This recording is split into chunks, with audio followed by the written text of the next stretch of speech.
কোন নায়ক গায়িকা এমপি হওয়ার চান্স পাইতো না। এদেশের মাদক সেবনকারী দুর্নীতিবাজ কোন ব্যক্তি এদেশের শাসক হওয়ার সেবক হওয়ার ক্ষমতা পাইতো না। আজকে শুধুমাত্র মানুষ কোরআন না বোঝার কারণে ভুলভাল মানুষকেও সমাজের নেতৃত্ব দেওয়ার জন্য জায়গা মতো পাঠাইতে আমরা বাধ্য, শুধুমাত্র কোরআন না বোঝার কারণে। সঠিক। কারণ কোরআন যদি আমরা বুঝতাম তাহলে যোগ্য নেতাকে আমরা যোগ্য জায়গায় নিয়ে যাইতে পারতাম। কথা বলে ঠিক? স্বাধীনতার 53 বছর কেটে গেল। এত বছর ধরে বাংলাদেশের পার্লামেন্টে যত প্রধানমন্ত্রী, যত রাষ্ট্রপতি, যত সরকার হয়েছেন, প্রত্যেকটা সরকার ছিল মুসলমান। কথা কয় না? সমস্যা আপনাদের? আচ্ছা, বলেন তো, নামে হোক আর যেভাবে হোক, একজন কি হিন্দু প্রধানমন্ত্রী বাংলাদেশে হয়েছে? না। যতবার প্রধানমন্ত্রী হয়েছে সবাই কি মুসলমান। এত বছর ধরে প্রধানমন্ত্রী মুসলমান হচ্ছে, তারপরে এই দেশের একজন এমন মুসলমান পাওয়া গেল না যে পার্লামেন্টে আল্লাহর বিধান মোতাবেক নামাজের বিলটাকে পাশ করলো, যে বাংলাদেশে আজ থেকে নামাজকে বাধ্যতামূলক করা হলো। এমন পার্লামেন্টে একজন আমরা প্রধানমন্ত্রী পাইলাম না যে প্রধানমন্ত্রী বললো আজ থেকে বাংলাদেশে জাকাত ভিত্তিক অর্থনীতি চালু করা হলো, জাকাত মন্ত্রণালয় চালু করা হবে এবং জাকাত ধনীদের কাছ থেকে আদায় করে গরিবদের তালিকা করে বন্টন করা হবে। এমন একজন নেতা আমরা খুঁজে পাইলাম না। এমন একজন নেতা আজ পর্যন্ত পাওয়া গেল না যে নেতা বাংলার জমিনে সৎ কাজগুলোকে আদেশ দিল, সৎ কাজের আদেশ দিয়ে সৎ কাজগুলোকে চালু করলো এবং সমস্ত অশ্লীল নোংরা খারাপ কাজগুলোকে বন্ধ করে দিল। এমন নেতা আমরা পাইলাম। কথা বল না? আমি কি কথা ভুল বললাম? বলেন তো, কেউ কি নামাজের বিল পাস করছে? জাকাত ভিত্তিক অর্থনীতি চালু করছে?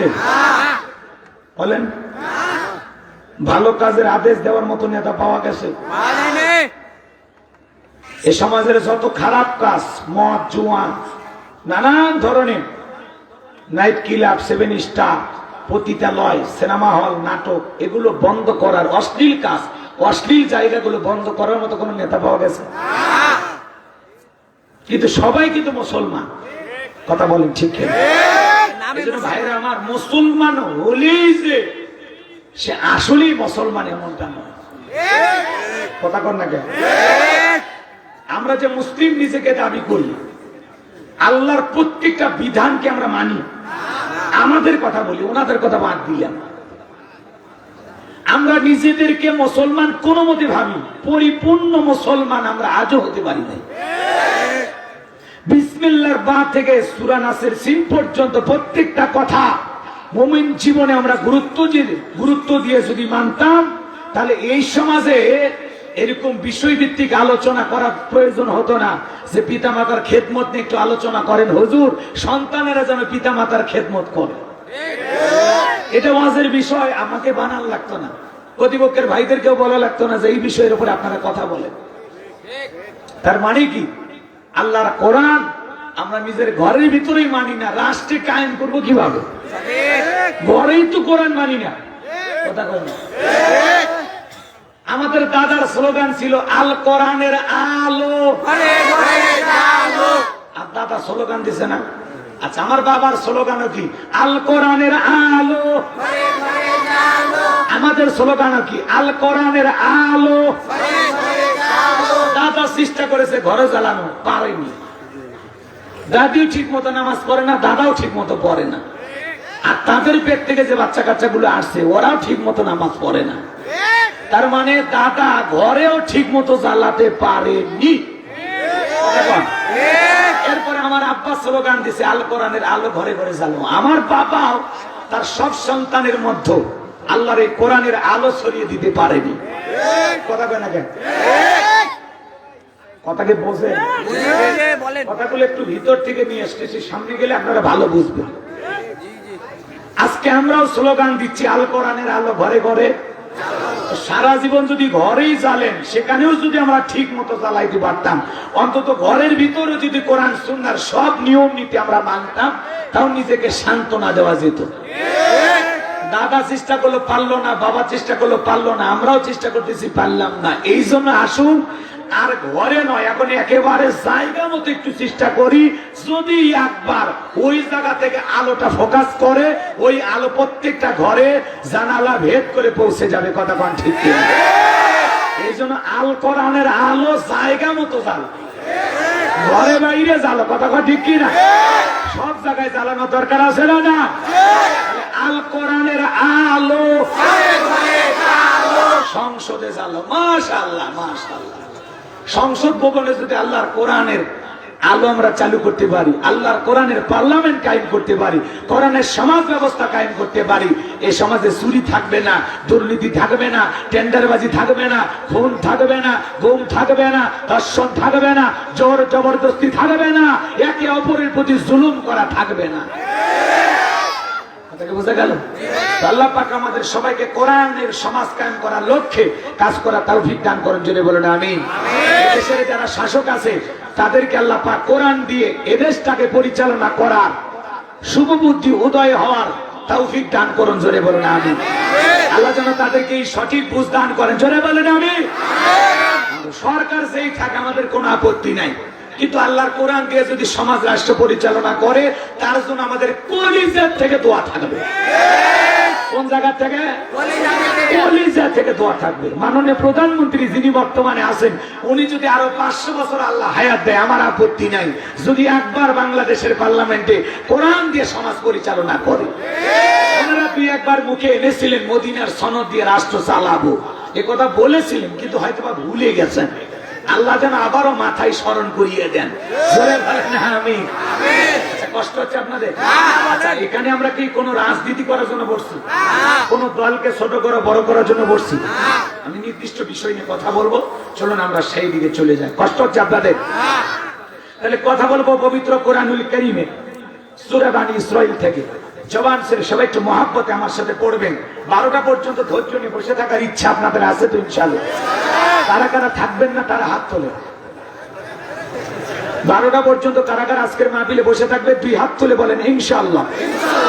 আরেকটু জোরে বলেন ইনশাআল্লাহ। আরো একবার বলেন ইনশাআল্লাহ। আপনাদের কাছে দয়া, আল্লাহর কাছে দয়া, আপনাদের কাছে দোয়া চেয়ে আমি আমার আলোচনা শুরু করছি।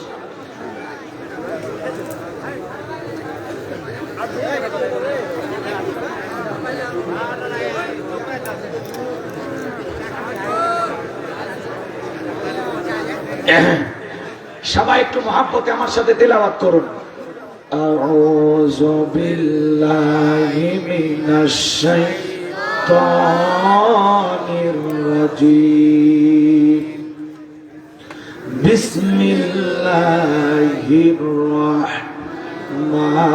রাহমানির রহিম। বিতাড়িত মুরতাদ শয়তানের কাছ থেকে আল্লাহ পাকের কাছে আশ্রয় প্রার্থনা চাচ্ছি। পরম করুণাময় দয়ালু আল্লাহ তাআলার নামে শুরু করছি। ওয়াকাদা রাব্বুকা আল্লা তা'বুদু ইল্লা ইয়্যাহু ওয়া বিল ওয়ালিদাইনি ইহসানা। আল্লাহ রাব্বুল আলামিন বলেন, ওয়াকাদা রাব্বুকা আল্লা তা'বুদু ইল্লা ইয়্যাহু, তোমরা আমার ইবাদত করো। আমাদের রবের আদেশ, আল্লাহ তাআলা আমাদেরকে ওয়াদা দিয়েছেন, ওয়াকাদা রাব্বুকা আল্লা তা'বুদু ইল্লা ইয়্যাহু। আল্লাহ তাআলা বলতেছেন তোমরা সবাই আমার ইবাদত করো। আমরা সবাই ইবাদত করব কার? আল্লাহ। আরেকটু জোরে বলেন না ভাই। আল্লাহ। আল্লাহ তাআলা বলতেছেন তোমরা সবাই আমি আল্লাহর ইবাদত করো। এরপরে আল্লাহ তাআলা বলতেছেন খবরদার আমার ইবাদতের সাথে অন্য কাউকে শরীক স্থাপন করা যাবে না। একটু কথাগুলো মনোযোগ দিয়ে শুনবেন। আল্লাহ রাব্বুল আলামিন বলেন, ওয়াকাদা রাব্বুকা আল্লা তা'বুদু ইল্লা ইয়্যাহু ওয়া বিল ওয়ালিদাইনি ইহসানা। আমার আল্লাহ ডেকে বলেন আমার ইবাদত করো, আমার ইবাদতের সাথে অন্য কাউকে শরীক করা যাবে না। আমার ইবাদতে অন্য কাউকে উপাস্য হিসেবে মানা যাবে না। তোমরা সবাই আমি আল্লাহর ইবাদত করো, আমি ইবাদতের সাথে, আমি রবের ইবাদতের সাথে অন্য কাউকে শরীক করা যাবে না। আমার ইবাদতের পর তোমাদের দায়িত্ব হলো ওয়াবিল ওয়ালিদাইনি ইহসানা, তোমরা তোমাদের মাতা পিতার সাথে সদাচরণ করো, ভালো ব্যবহার করো, পিতা মাতার খেদমত করো, পিতা মাতার সাথে উত্তম ব্যবহার করতে হবে, ভালো আচরণ করতে হবে। এই ওয়াদার কার? আল্লাহ। বলেন কার? পিতা মাতা যারা এই জায়গায় বসে আলোচনা শুনতেছেন ভালো করে বুঝবেন, সন্তান জন্ম দেওয়ার আগে পিতা মাতার দায়িত্ব কি জানেন? যে বাবা হবে, আমাদের কি হবে? বাবা হবে। সন্তানের বক্তব্য বাবার কাছে। ভালো করে বলেন, বাবা বিয়েই করেনি, আপনার আমার জন্মই হয়নি। বিয়ের আগে বাবার দায়িত্ব, সন্তান তার বাবার কাছে চায়, বাবা আমাকে একটা নেককার মা উপহার দাও। কি মা? কথা কয় না। কারণ মা যদি ভালো হয় সন্তানটাও কি হবে? ভালো। এই জন্য প্রত্যেকটা বাবা বিয়ে করার সময় তাদের উচিত একটা নেককার, দিনদার, নামাজ পড়নেওয়ালা, কোরআন পড়নেওয়ালা, আল্লাহর প্রিয় বান্দি, কথা ভালো করে বোঝেন, এমন মেয়েকে বিবাহ করা প্রত্যেকটা বাবার জন্য উচিত। ঘরে একটা কিনে আসা লাগবে নেককার বউ। পারবেন তো ইনশাআল্লাহ? সামনে আরো কথা আছে, এটা প্রথম মেসেজ আমি আপনাদের উদ্দেশ্যে বলতেছি, একটু শোনেন। হাদিস শরীফের ভিতরে আসছে, আল্লাহ রাসূল বলেছেন, তোমরা যখন বিবাহ করবা চারটা জিনিস খেয়াল করবা। কয়টা? কথা কয় না। এক নাম্বার, সম্ভ্রান্ত এবং উচ্চ পর্যায়ের ফ্যামিলিতে বিবাহ করা লাগবে। কথা কয় না। দুই নাম্বার, সুন্দরী মেয়ে দেখে বিবাহ করা লাগবে। তিন নাম্বার, সম্পদ দেখে বিবাহ করা লাগবে। চার নাম্বার, নেককার দিনদারিতা দেখে বিবাহ করা লাগবে। মেয়েটার ভিতরে দিনদারিতা আছে কিনা। আল্লাহ রাসূল বলেছেন, প্রথম তিনটা না পাইলেও শেষের দিক চতুর্থ নাম্বারটা অবশ্যই খেয়াল রাখবা। যদি সম্পদ না থাকে, ফ্যামিলিও ভালো না হয়, ভালো করে বুঝবেন, মেয়েটা সুন্দরীও যদি কম হয়, কিন্তু চতুর্থ নাম্বার দিনদারিতে দেখা লাগবে। কথা কয় না। নেককার স্ত্রীকে বলা হয়েছে দুনিয়ার সব চাইতে দামি সম্পদ। সুবহানাল্লাহ বলেন। যে একটা নেককার স্ত্রী পেয়েছে সে দুনিয়ার সবচেয়ে দামি সম্পদ পেয়েছে। এই জন্য প্রত্যেকটা বাবা বিবাহ করার আগে আপনার উচিত আপনার ছেলের মাটা যেন, মেয়ের মাটা যেন কি হয়? নেককার হয়। আল্লাহ বোঝার তৌফিক দান করেন। আমরা নেককার দেখি না, যৌতুক দেখি। কথা কয় না কেন? ঠিক আছে তো নাকি? পরে সাইজ করতেছে। পরে এক জায়গায় ওয়াজ করতে গেলাম, বলে হুজুর আপনি আজকে এদিক সেদিক কোনো বিষয় নিয়ে ওয়াজ করবেন না, আমাদের ওপর খুব চাপ, আপনি এমন একটা বিষয় আলোচনা করেন যাতে কোনো কারো গায়ে কাদা না লাগে। আমি তখন বললাম, ভাই আপনারাই বলেন তাহলে কি ওয়াজ করব।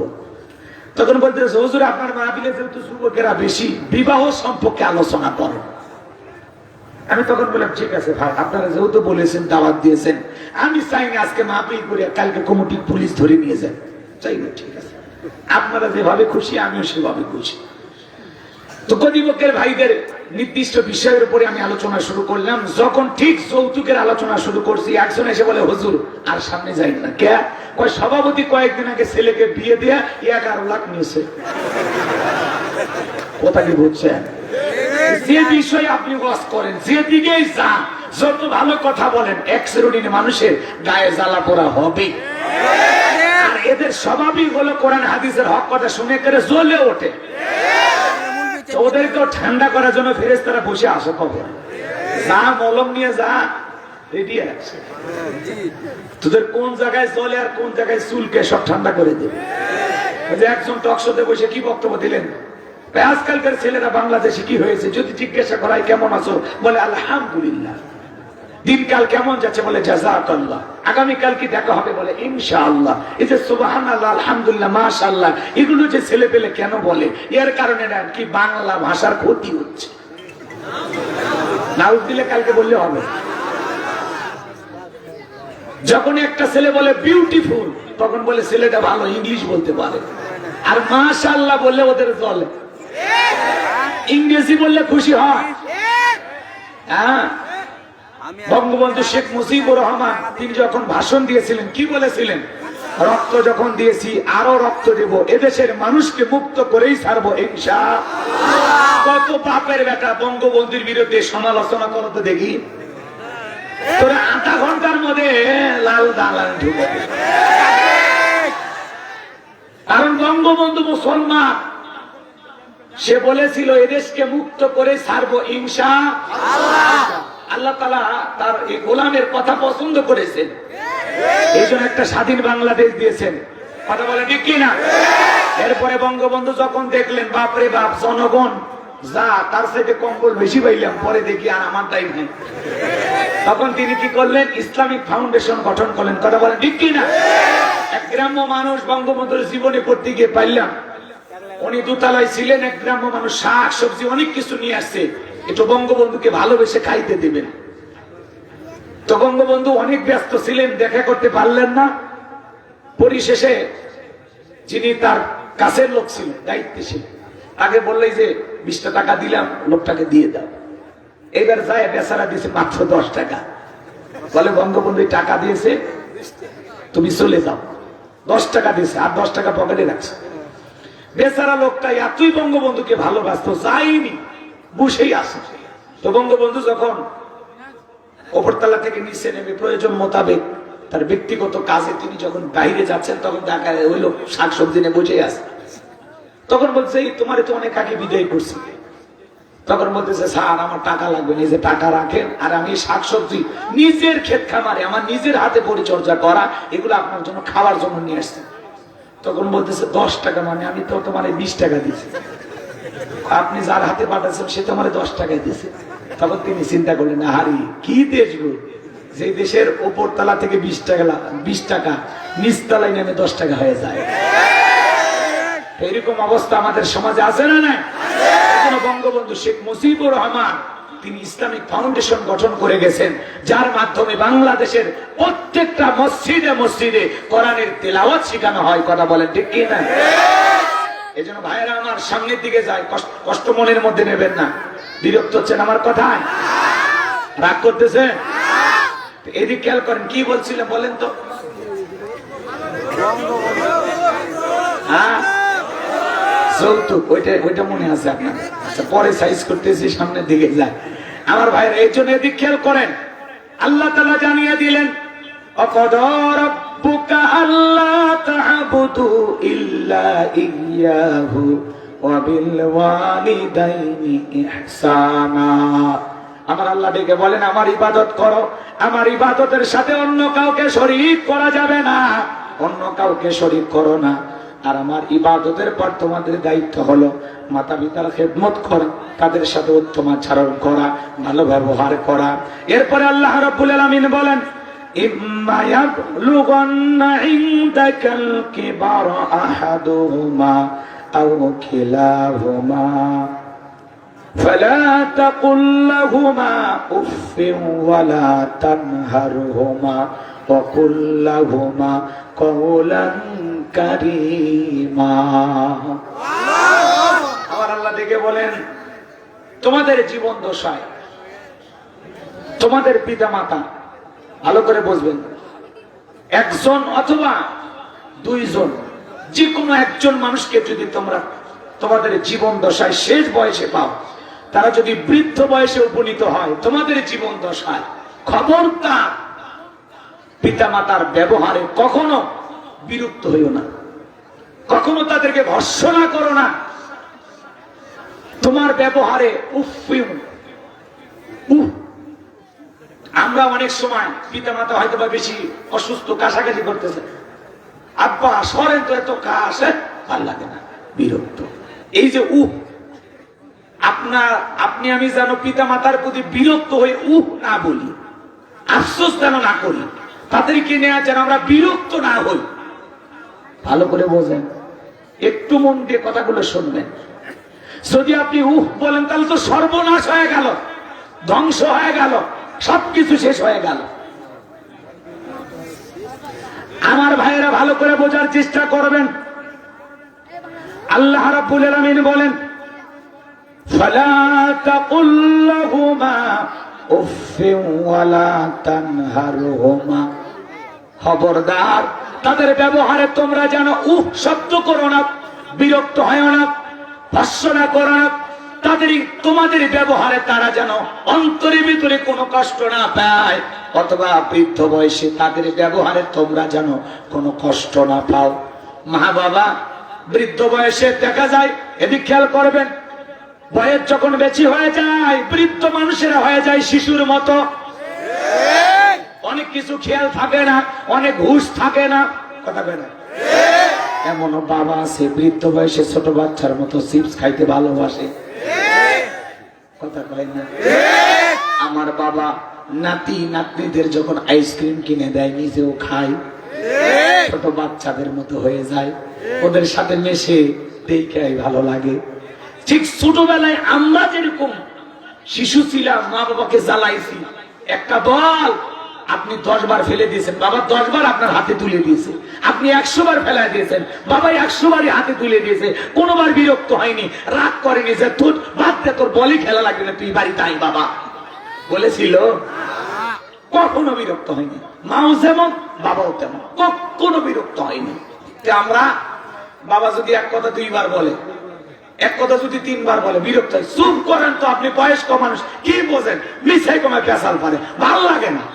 এই যে বলছেন সর্বনাশ করছেন, সর্বনাশ করেছেন।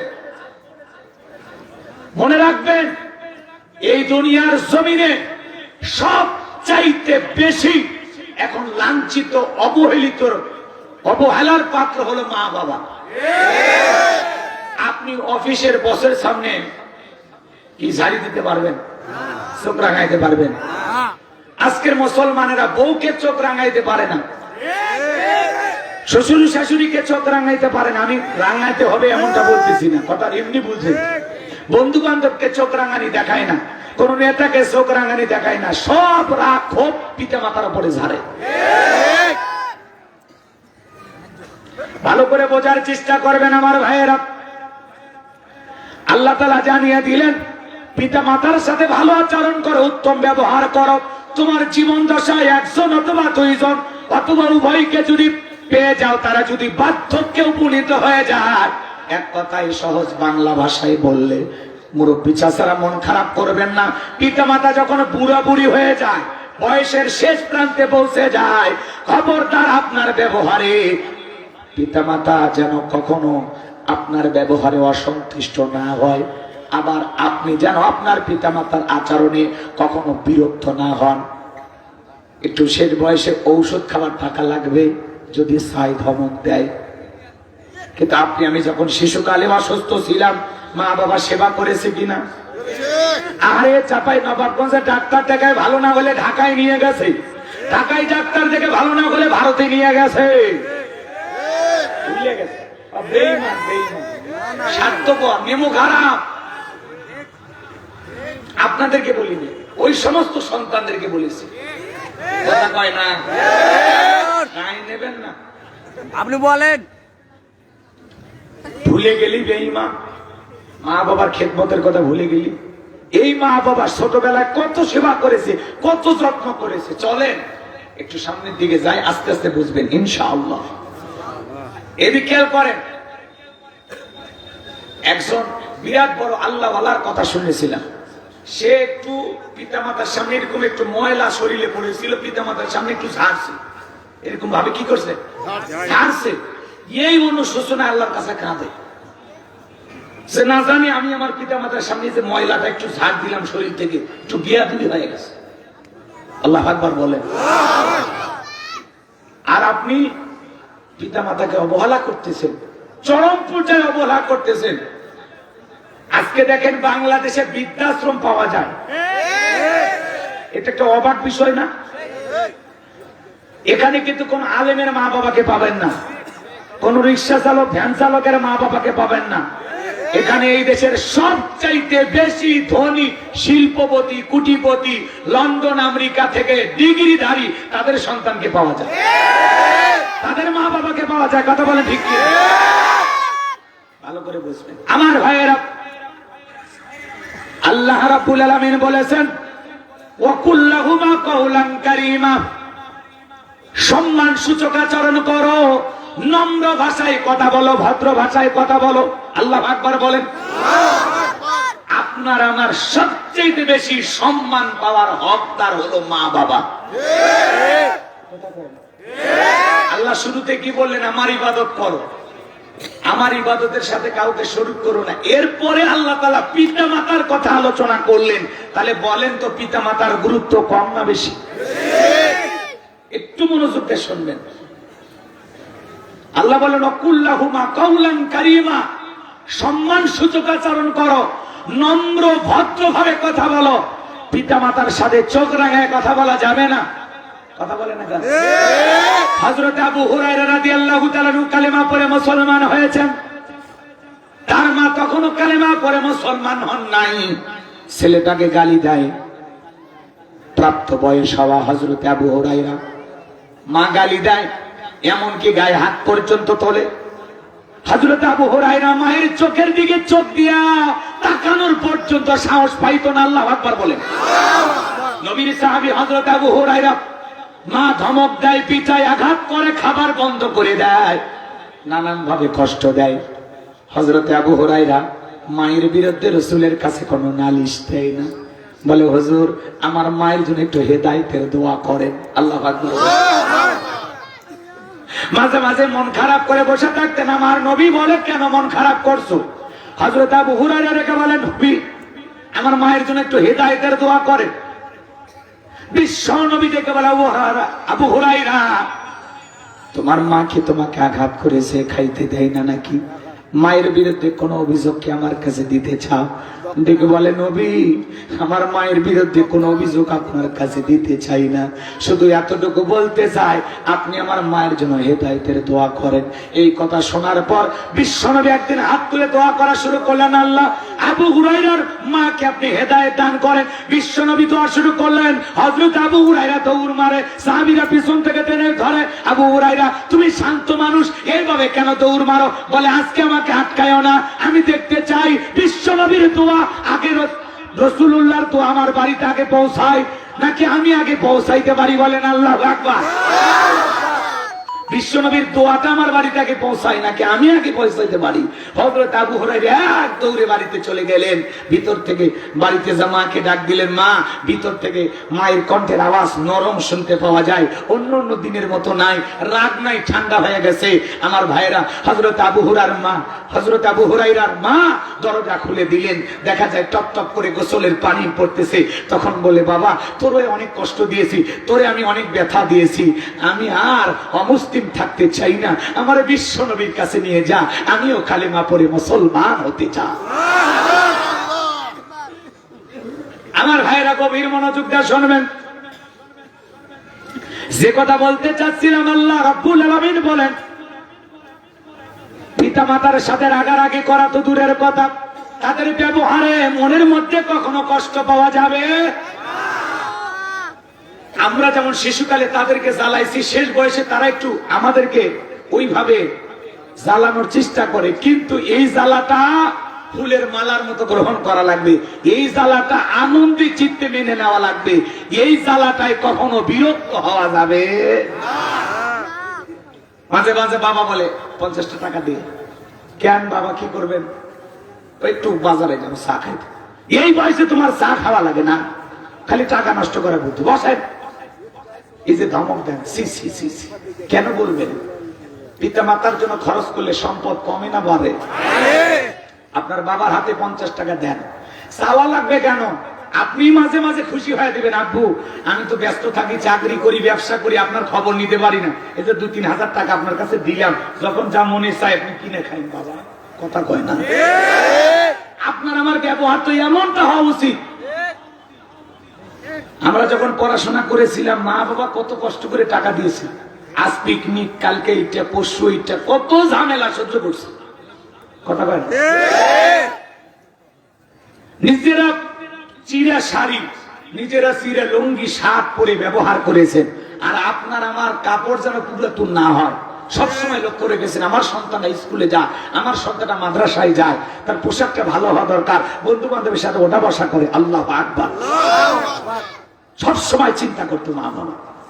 কষ্ট হচ্ছে আপনাদের? বিরক্ত হচ্ছেন? সমস্যা। আমার ভাইরা গভীর মনোযোগ দিয়ে শুনবেন।